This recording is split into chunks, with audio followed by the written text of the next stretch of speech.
بسم اللہ الرحمن الرحیم۔ السلام علیکم ورحمۃ اللہ۔ دوسرا دن 9 ذی الحج۔ صبح مستحب وقت فجر کی نماز پڑھ کر لبیک، ذکر اور درود شریف میں مشغول رہیں۔ جب دھوپ جبل شبیر پر آ جائے جو مسجد الخیف کے سامنے ہے تو ناشتہ وغیرہ سے فارغ ہو کر عرفات کی طرف روانہ ہو جائیں اور ظہر سے پہلے وہاں پہنچنے کی کوشش کریں۔ صرف عرفات میں بعض معلم دوپہر کے کھانے کا انتظام کرتے ہیں اور وہ بھی سب نہیں کرتے، اس لیے ساتھ میں 2 وقت کا کھانا لینا ضروری ہے تاکہ عرفات و مزدلفہ میں کام آئے اور عبادت میں خلل نہ پڑے۔ عرفات کی طرف جاتے ہوئے راستے میں بے ضرورت کسی سے بات نہ کریں، لبیک، دعا اور درود شریف کی کثرت کریں۔ عرفات ایک وسیع میدان کا نام ہے جس کا رقبہ تقریباً 20 کلومیٹر مربع ہے۔ یہی وہ مبارک مقام ہے کہ 10 میں عرفہ کے دن اسلام مکمل ہوا، یعنی حضور صلی اللہ تعالیٰ علیہ وسلم کے آخری حج کے موقع پر جب کہ آپ 1,14,000 یا 1,24,000 صحابہ کی عظیم جماعت کے ساتھ عرفات کے میدان میں تشریف فرما تھے، اس وقت یہ آیت کریمہ نازل ہوئی: آج میں تمہارے لیے تمہارا دین کامل کر دیا اور تم پر اپنی نعمت پوری کر دی اور تمہارے لیے اسلام کو دین پسند کیا۔ اور یہی عرفات وہ مبارک مقام ہے کہ جہاں آج 9 ذی الحج کو زوال کے بعد سے 10ویں کی صبح کے پہلے تک کسی وقت حاضر ہونا، خواہ ایک ہی گھڑی کے لیے کیوں نہ ہو۔ حج کا اہم فرض ہے کہ اگر یہ چھوٹ جائے تو اس سال حج ادا ہونے کی کوئی صورت ہی نہیں، یعنی قربانی وغیرہ کا کفارہ بھی اس کا بدلہ نہیں ہو سکتا۔ جب جبل رحمہ پر نگاہ پڑی جو میدان عرفات میں ہے تو دعا کریں کہ قبول ہونے کا وقت ہے۔ عرفات پہنچ کر آپ جہاں چاہیں ٹھہر سکتے ہیں، مگر جبل رحمت کے پاس ٹھہرنا افضل ہے کہ حضور صلی اللہ تعالیٰ علیہ وسلم نے اس جگہ وقوف فرمایا تھا، لیکن اگر وہاں گنجائش نہ ہو یا آپ نے خیمے کا کرایہ دیا ہو اور معلم نے خیمہ دوسری جگہ لگایا تو دوسری جگہ ٹھہرنے میں بھی حرج نہیں۔ دوپہر تک حسب طاقت صدقہ و خیرات، ذکر و لبیک، دعا و استغفار اور کلمہ توحید پڑھنے میں مشغول رہیں۔ ترمذی شریف کی حدیث ہے کہ نبی کریم علیہ الصلاۃ والسلام نے فرمایا کہ سب میں بہتر چیز جو آج کے دن میں نے اور مجھ سے پہلے انبیاء نے کہی وہ یہ ہے۔ ترجمہ: اللہ کے سوا کوئی عبادت کے لائق نہیں، وہ اکیلا ہے، اس کا کوئی شریک نہیں، اسی کے لیے بادشاہت ہے اور اسی کے لیے تعریف ہے۔ وہی زندگی دیتا ہے اور وہی موت دیتا ہے اور وہ زندہ ہے، کبھی نہیں مرے گا۔ اسی کے ہاتھ میں ہر قسم کی بھلائی ہے اور وہ سب کچھ کر سکتا ہے۔ اور دوپہر سے پہلے کھانا پینا اور دوسری ضرورت کاموں سے فارغ ہو جائیں، اور جس طرح آج کے دن حاجی کو روزہ رکھنا مکروہ ہے، اسی طرح پیٹ بھر کھانا بھی مناسب نہیں کہ سستی کا باعث ہوگا۔ وقوف عرفہ کا طریقہ یہ ہے کہ دوپہر کے قریب غسل کریں کہ سنت ہے، اور غسل نہ کر سکے تو وضو کریں، پھر دوپہر ڈلتے ہی مسجد نمرہ میں جائیں جو عرفات کے قریب ہے۔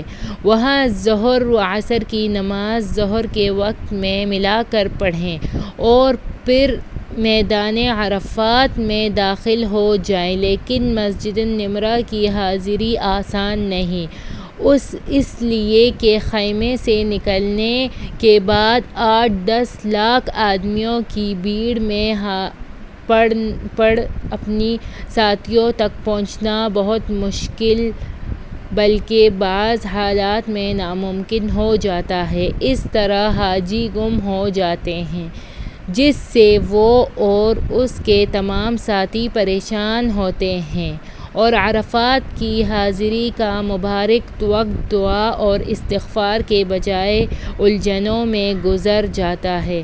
علاوہ ازیں، مسجد نمرہ کا نجی امام مقیم ہونے کے باوجود نماز قصر پڑھتا ہے، لہٰذا ظہر کی نماز اپنے خیمے ہی میں پڑھیں، اور خیمے میں پڑھنے کی صورت میں جمع بین الصلاتین نہیں، یعنی عصر کی نماز اس کے وقت سے پہلے پڑھنا جائز نہیں، خواہ تنہا پڑھیں یا اپنی خاص جماعت کے ساتھ۔ نماز سے فارغ ہونے کے بعد دعاؤں میں مشغول ہو جائیں، درود شریف اور استغفار پڑھیں، اپنے اور اپنے متعلقین نیز جملہ مؤمنین والمؤمنات کے لیے نہایت عاجزی و انکساری کے ساتھ دعا کریں کہ خدا تعالیٰ ان کی مغفرت فرمائے۔ بقی شریف کی حدیث ہے کہ حضور صلی اللہ تعالیٰ علیہ وسلم نے فرمایا کہ جو مسلمان عرفہ کے دن زوال کے بعد وقوف کر کے پھر 100 مرتبہ کہے لا الہ الا اللہ وحدہ لا شریک لہ لہ الملک ولہ الحمد حی ویمیت وہو حی لا یموت بیدہ الخیر وہو علی کل شیء قدیر، اور 100 مرتبہ پوری سورۃ الاخلاص پڑھیں اور پھر 100 بار درود شریف پڑھیں۔ اللہم صل علی محمد کما صلیت علی ابراہیم وعلی آل ابراہیم انک حمید مجید وعلینا معہم۔ تو اللہ تعالیٰ فرماتے ہیں، اے میرے فرشتوں، میرے اس بندے کو کیا ثواب دیا جائے جس نے میری تسبیح و تہلیل کی اور تعظیم و تکبیر کیا، مجھے پہچانا اور میری ثنا کی اور میرے نبی پر درود بھیجا۔ اے فرشتوں، گواہ رہو کہ میں نے اسے بخش دیا اور اس کی شفاعت خود اس کے حق میں قبول کی، اور اگر میرے یہ بندہ مجھ سے سوال کرے تو میں اس کی شفاعت تمام اہل عرفات کے لیے قبول کروں گا۔ غرض کہ آج خدائے تعالیٰ کی ہے امتحانوں، آزمائشوں اور بے پایہ رحمتوں کی بارش کا دن ہے۔ آج جس قدر دعا مانگ سکے دل کھول کر مانگے، استغفار، درود شریف اور لبیک بھی پڑھتے رہیں۔ جب سورج ڈوبنے میں آدھا گھنٹہ باقی رہ جائے تو مزدلفہ جانے کے لیے موٹر پر سوار ہو جائیں، اگر چاہے سورج ڈوبنے سے پہلے کسی بھی موٹر کو حد ود عرفات سے باہر نہیں نکلنے دیا جاتا کہ نکلنے والوں پر کفاری کی قربانی لازم ہو جائے گی، لیکن مغرب سے پہلے ہی سڑکوں پر ہزاروں موٹر میں قطار میں لگ جاتے ہیں اور سورج ڈوبنے کے بعد ہی فوراً ان کی روانگی شروع ہو جاتی ہے۔